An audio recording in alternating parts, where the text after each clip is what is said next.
ভাই তাহলে আমি লাইভ থেকে বের হয়ে গেলাম এবং লাইভে আসছি। ১ ঘন্টার জন্য বন্ধুদের একটু নিয়ে চলে আসবেন লাইভে। ঠিক আছে? সুধীর ভাই যান লাইভ দিয়ে শুরু করেন। আপনার ওয়াচ টাইম হতে আরো কতদিন লাগবে?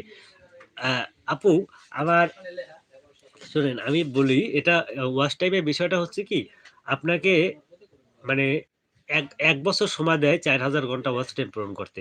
তো আমি কিন্তু মানে একবার কিন্তু ওয়াচ টাইম ৩২০০ ঘন্টা আমি করছি। ৩২০০ ঘন্টা।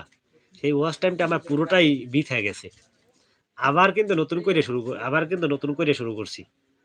কি বলছি বুঝছেন? এখন এই আপনার ১ বছরের মধ্যে যদি আপনি ওয়াচ টাইমটা যদি পূরণ করতে না পারেন, তাহলে আপনার যে ওয়াচ টাইম যে কাউন্ট হইছে ওগুলো সব কাইটে নিয়ে যাইবে সব। সব নিয়ে যাইবে কাইটা। এরপরে আবার সামনের বছর আপনি সময় পাবেন। অথবা ৩ মাসের মধ্যে আপনার ১০ মিলিয়ন ভিউ। এখন আমার ওয়াচ টাইম তো একবার এরকম গেছে। এখন এখন মনে হয় মানে এই ৬-৭০০ ঘন্টা হইছে। এখন পর্যন্ত বেশি হয় নাই। কি বলছি বুঝছেন? লাইভ করতেছি তো বেশি দিন না। লাইভ করতেছি আপনার আমি যদি আগে থেকে কাজ করতাম YouTube নিয়ে তাহলে অনেক দূরে আগে যেত।